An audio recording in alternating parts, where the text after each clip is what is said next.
Essa é mais uma edição do Mining Talks.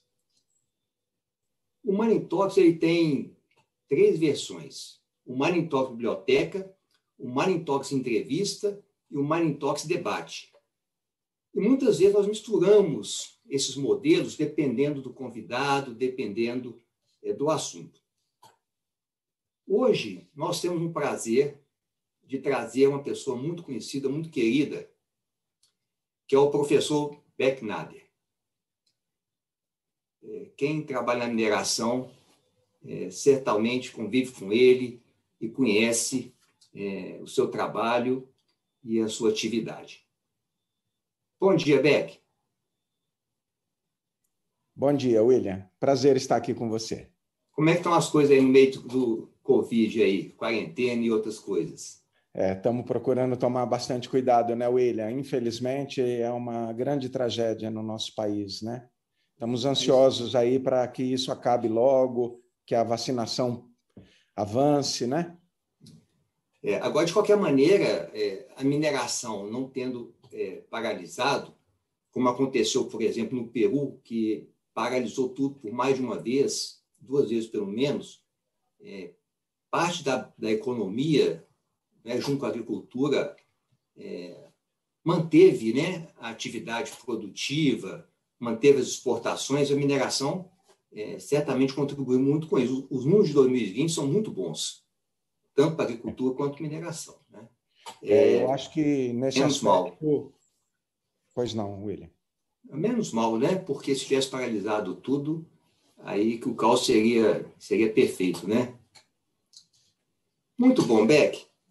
Olha, eu já falei que o Beck todo mundo conhece, todo mundo gosta, mas eu faço questão aqui, para um ou outro que esteja nos assistindo e ainda não conheça, eu vou ler um pouco da atividade profissional e o currículo do Beck. Engenheiro de Minas pela Poli, da USP, em 1981, mestre em Tecnologia Mineral pelo FMG, doutor em Engenharia Mineral também pela Poli, da USP, fellow do Australian Institute of Geoscientists e profissional qualificado de recursos e reservas minerais, registrado na CBRR, Comissão Brasileira de Recursos e Reservas, competent and qualified person, segundo os códigos internacionais de mineração. Dentre as várias atividades, o Beck trabalhou na Serrana de mineração e outras empresas do Grupo Promon. Fundou e dirigiu no Brasil as empresas Lynx Geosystems do Brasil, Gemcom Software do Brasil, SRK Consulting do Brasil, GroundProbe do Brasil. Ainda com as empresas Lynx Geosystems e Gemcom Software, introduziu no Brasil sistemas gráficos para modelagem geológica e planejamento de lavra. Em 2009, implantou a tecnologia da Micromine PTY, ou PTY, através da BNA Mining Solutions, que nós conhecemos bem, priorizando a indústria e a educação. Atualmente desenvolve trabalhos, cursos e palestras para a declaração de recursos e reservas minerais no Brasil e no exterior. Tema que eu reputo de altíssima relevância e atualidade aqui no Brasil. Além disso, é professor do Departamento de Engenharia de Minas da UFMG, consultor sênior da BNA Mining Solutions e, em 2019, foi premiado como personalidade do ano pela revista Brasil Mineral, que também não é pouca coisa, Beck? Na categoria de Engenharia e Tecnologia Mineral. Isso aqui é um breve currículo do Beck. Tem mais coisa aí que ele fez, mas nós deixamos para trás. Beck, nosso tema de hoje é um tema muito interessante, atual, que é sobre tecnologias disruptivas, mineração 4.0. E é um tema muito abrangente. Primeiro, vamos falar um pouco do geral. Explica para nós o que é indústria 4.0, mineração 4.0, que é essas tecnologias disruptivas. Primeiro, de um modo geral, e depois nós vamos falar especificamente do Brasil. William, para dar uma visão geral para a meninada, o pessoal mais jovem, o pessoal que está entrando na indústria agora e aprendendo um pouco sobre tecnologia, né? Se a gente voltar 30, 40 anos atrás, os sistemas de controle que existiam nas indústrias, eles eram extremamente eletromecânicos e rígidos. Você tinha quadros de comandos que, quando você acionava algum equipamento, por exemplo, imagina uma fábrica de cimento, para facilitar, você vai ligar um sistema, o forno, por exemplo, ele precisa de uma série de passos, né, para ser ligado. Então, você tinha sistemas rígidos que moviam ou não relés, tá? Que faziam um ligamento, um startup, um start sequencial dos processos de uma forma determinística muito rígida. Posteriormente, se nós formos para a década de 80, né, início da década de 90, já na década de 80, e eu me lembro bem porque na Serrana a gente implantou sistemas desse tipo, a gente já entrou com o conceito de controladores lógicos programáveis e sistemas supervisórios, onde você tinha tela de computador, você via um quadro sinótico, que antigamente ficava na parede, com luzinhas acendendo ou apagando, de cores diferentes para mostrar o estado, né, do equipamento, se estava tudo bem, se tinha alguma tensão, se parou. Então, você tinha o verde, o amarelo, o vermelho, não é? Isso começou a ser feito em computador e com sistemas que já permitiam uma programação. Então, era programado, tinha, olha, se acontecer isso, faça isso, se acontecer aquilo, se a temperatura variar fora disso, dispare um alarme e tome uma atitude desse tipo. Então, foi um nível de automatismo bastante interessante já. Posteriormente, você começou a entrar com o conceito de sistemas autônomos e inteligência artificial. E aí a gente começa a falar em indústria 4.0, tá? Então, a tecnologia avançou a um tal ponto que hoje você tem decisões tomadas por máquinas, porque elas agem segundo determinados parâmetros, porém elas também aprendem. Então, existe o conceito da aprendizagem de máquina, tá? Então, um exemplo de indústria 4.0 hoje, por exemplo, são os e já na nossa indústria de mineração, seriam, por exemplo, os caminhões autônomos da mina de Brucutu, né? Da Vale. Ou você tem também, em nível mundial, você tem outras indústrias, outras empresas que estão muito avançadas, como, por exemplo, a Rio Tinto, né? A Rio Tinto tem um programa, ela foi uma das pioneiras nisso, né? Ela tem um programa de automação, indústria 4.0 e sistemas autônomos muito avançada. Tem trens autônomos, caminhões autônomos, tá? Então, quando você fala em aprendizado de máquina, em aplicação de inteligência artificial, em equipamentos autônomos que não precisam de ter um condutor, né? Você está falando em indústria 4.0, tá? Muito bom, muito bom. Quando você sugeriu o tema, naturalmente eu fiz uma pesquisa para poder desenvolver o nosso debate, né? Uhum. Eu vi que a indústria 4.0, que se aplica à mineração, ela envolve Big Data e análise desses dados, armazenamento em nuvem, né?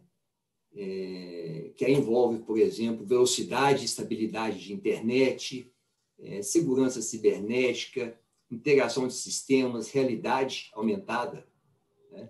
Robótica, as simulações computacionais e a inteligência artificial, que você já disse aí também. O Brasil, essas coisas, essas tecnologias, a 5G, por exemplo, elas demoram um pouco a chegar aqui. Elas acontecem primeiro nos países mais desenvolvidos, e demorou para chegar aqui. Isso, na sua opinião, isso pode gerar ainda um distanciamento maior de competitividade, produtividade, ou esse delay entre o que acontece lá fora e chega aqui? Não estamos falando das grandes, porque as grandes sempre estão atualizadas com a tecnologia de ponta que existe lá fora, até porque elas são multinacionais. Né? Esse gap, esse atraso em chegar a esses avanços aqui pode criar ou aumentar uma distância de produtividade, competitividade para nós ou não, na sua opinião? Olha, William, você colocou vários aspectos importantes e haverá um delay. Na rede 5G, talvez a gente atrase um pouquinho, e ela é muito importante por causa das velocidades, né? Mas, só um dado curioso, você sabe que a Rio Tinto ela gera mais de 2,5 terabytes por minuto de informação de todos os sistemas autônomos. Então, a questão do Big Data, tá?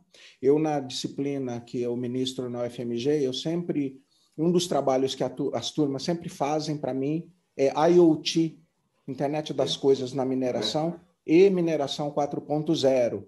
Então, o pessoal sempre traz esse tipo de informação. É muito legal, porque isso está sempre evoluindo.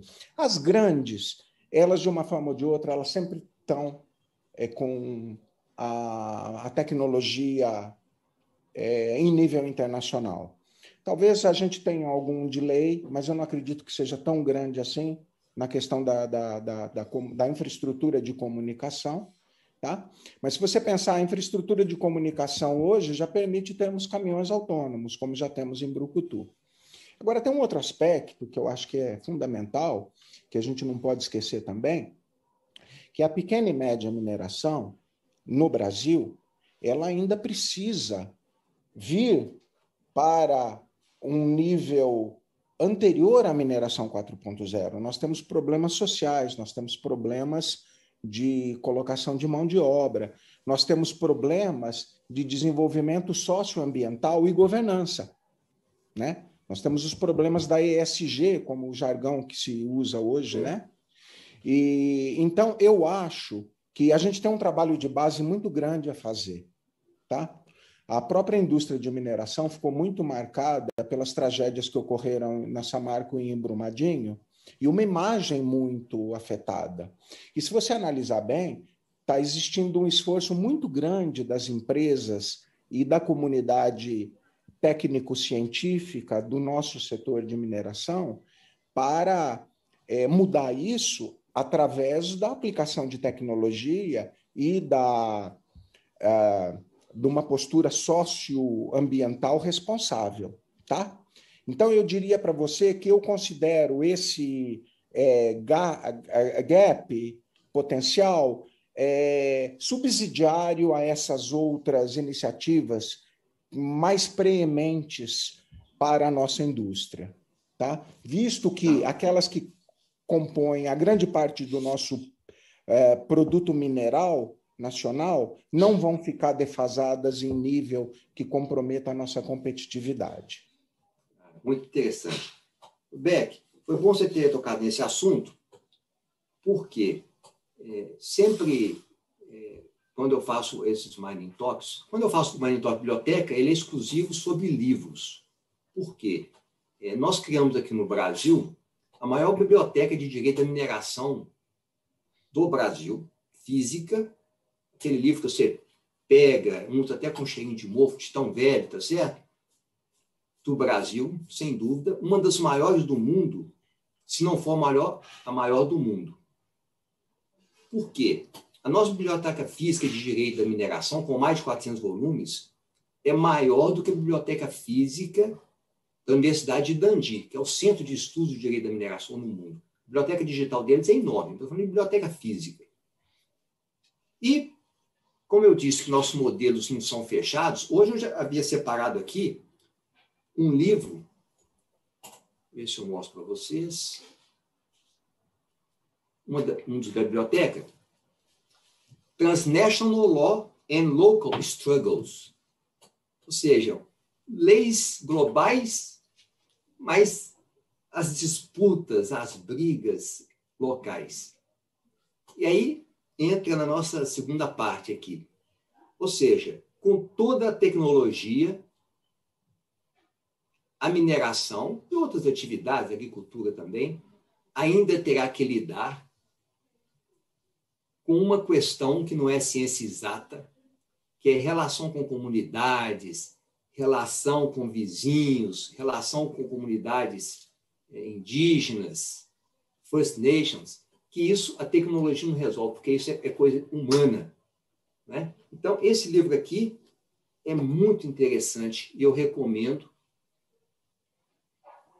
para quem gosta desse assunto, né? E na mineração, nós não temos como deixar de aprender, deixar de evoluir também em relação ao tratamento com as comunidades, né? Vamos criar aqui um termo, né? Relações institucionais 4.0 também. Para não ficar só na tecnologia, né, Beck? O nosso modelo aqui de Marine Talks é um modelo de entrevistas curtas, que é a tendência hoje, né? Então, eu vou agora ir para o final, mas já fazendo um convite para que você retorne conosco. Tá bom? Se tiver outro tema, alguma coisa de atualidade, é só me avisar que nós fazemos um outro, nesse mesmo ritmo aqui. Uma conversa, uma coisa bem interessante.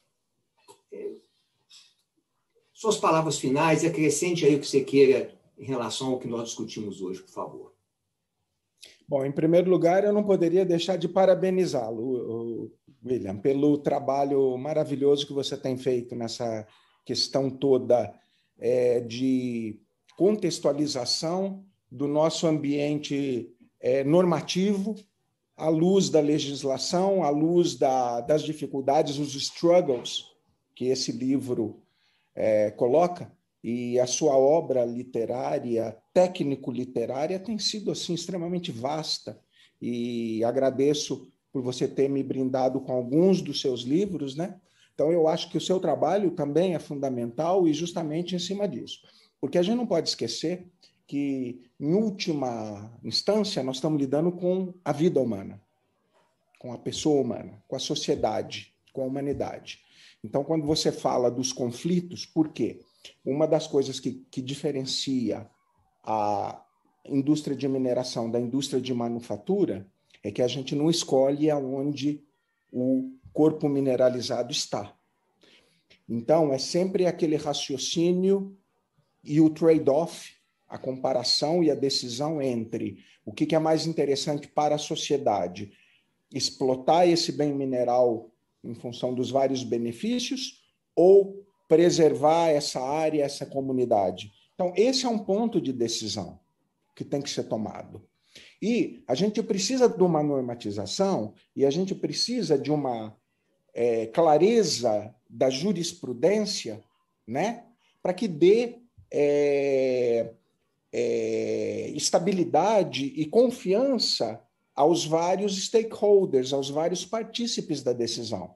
Tanto as empresas que têm um interesse econômico, como a sociedade e as comunidades, e o governo, os governos, porque há toda uma questão do capital, trabalho e tributação, não é? E que isso, se bem administrado, reverte também. Agora, tem o dano ambiental, tem as medidas de remediação e tem a própria legislação necessária a se caracterizar bem o empreendimento mineral, o depósito mineral, recurso, reserva, todo esse debate da Agência Nacional de Mineração de hoje. Então, eu acho fundamental e acho que nós estamos num momento nevrálgico onde a gente precisa muito deste tema para nos dar o subsídio e a segurança jurídica, tá? Para evoluirmos. Eu acho que isso é fundamental e a tecnologia é uma das partes envolvidas na equação. Ela não é tudo. Essa segurança legal é fundamental, porque senão, jurídica, né? Porque se não houver, como é que vai haver investimento? E como é que vai haver a proteção das comunidades e da sociedade como um todo? Nós temos que trabalhar como um organismo equilibrado. Eu acho que esse é o ponto principal. Tá. Então, é muito bom, né? Então, hoje nós cunhamos aqui Relações Institucionais 4.0, tá certo? E vamos desenvolver essa questão especificamente no próximo, porque você já fica convidado. Tá? Eu te agradeço, William, vai ser um prazer. Agradeço a todos que estejam nos assistindo e convido vocês para o nosso próximo Mining Talks. Até. Até logo.